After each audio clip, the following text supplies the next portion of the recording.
안녕하세요. 협착증 관절염 TV 한의사 서영락입니다. 대퇴골두 무혈성 괴사 아직도 수술만 기다리십니까? 대퇴골두 무혈성 괴사는 우리나라에서 인공고관절 치환술을 받는 환자의 가장 큰 비중을 차지하는 질환입니다. MRI상 수술 소견이 확인되거나 경우에 따라 증상이 심하면 대부분 인공관절 수술을 받으시는데요. 그래서 오늘은 한의학적 체질에 따른 대퇴골두 무혈성 괴사 환자분들의 생활관리 방법에 대해서 알아보겠습니다.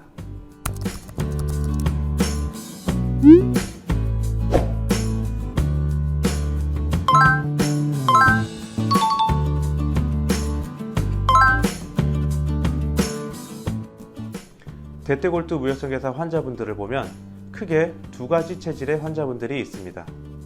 첫 번째로 습열형 체질인데요.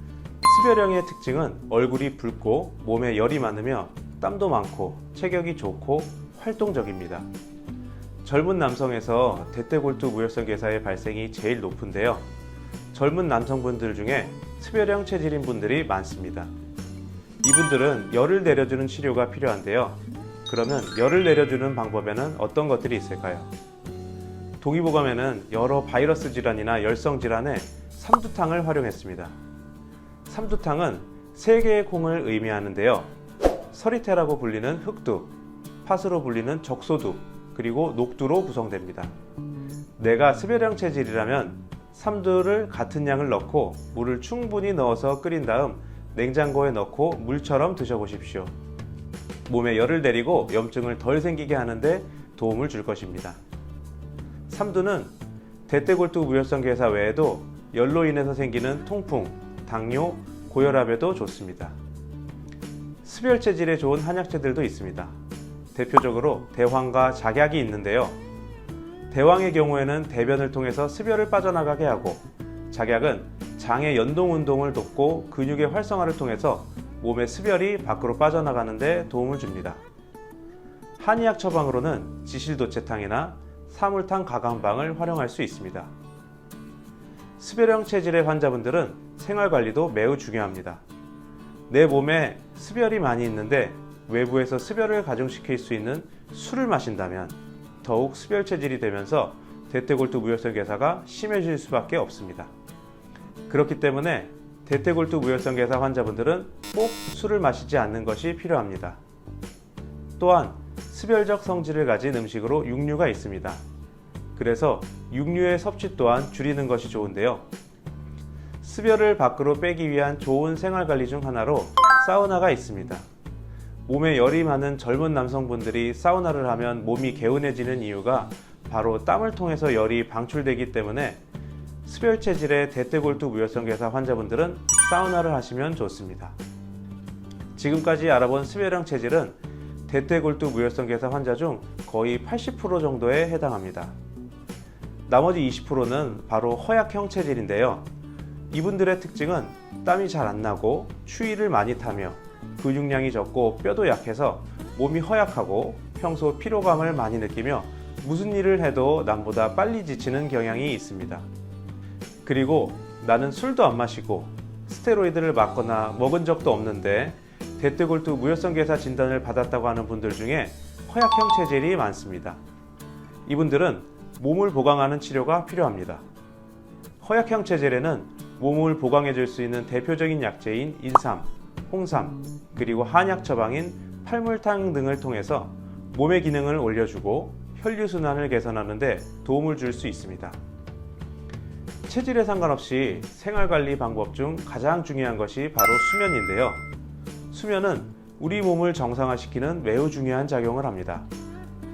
24시간 중에 인체가 혈액순환 능력을 회복하는 시간이 바로 수면 시간입니다. 그렇기 때문에 내 몸에서 혈액순환을 시킬 수 있는 가장 좋은 시간인 수면 시간을 이른 시각부터 충분하게 확보해야 합니다. 늦어도 11시부터 7시간에서 8시간은 자는 것이 좋고, 자기 30분 전부터는 스마트폰이나 TV는 보지 않는 것이 숙면을 취하는 데 좋습니다. 만약 수면에 문제가 있어서 깊게 자지 못하거나 꿈을 자주 꾸거나 잠들기가 힘들고 수면 중 자주 깬다면 발끝치기를 권하고 싶습니다. 발끝치기는 천장을 보고 누워서 발 뒤꿈치를 붙이고 발의 앞을 툭툭 치는 운동인데요. 자기 전에 300개만 하시면 숙면에 도움이 됩니다. 그런데도 수면이 나아지지 않는다면 한의학적 치료를 받아보시는 것을 권유드립니다. 대퇴골두 무혈성 괴사는 대퇴골두의 혈액 공급이 원활하지 않기 때문에 뼈가 괴사함과 동시에 주변의 인대와 근육도 딱딱하게 굳어 있습니다. 이 주변의 인대와 근육이 딱딱하게 굳으면 굳어있는 조직들이 뼈를 잡아당겨서 통증을 일으키기도 하고 대퇴골의 압력을 높여서 혈액순환을 방해합니다. 이런 경우에는 도침 치료를 추천합니다. 도침은 침의 끝이 미세한 칼날 모양이라서 굳은 조직을 풀어주는데 좋은 치료 방법입니다. 굳은 조직을 풀어주면 통증 감소와 압력 감소를 통한 혈액순환 개선에 도움을 줄 수 있습니다. 여러분, 대퇴골두 무혈성 괴사를 관절의 병이라고 생각하시나요? 아니면 내과적인 병이라고 생각하시나요? 저는 대퇴골두 무혈성 괴사는 단순히 관절의 병이 아니라 내과적인 병이라고 생각합니다. 대퇴골두 무혈성 괴사가 관절의 병이라면 한쪽에서만 발생할 확률이 높겠죠. 하지만 대퇴골두 무혈성 괴사는 내과적인 원인에서 출발하기 때문에 양쪽으로 발생하는 경향이 있습니다.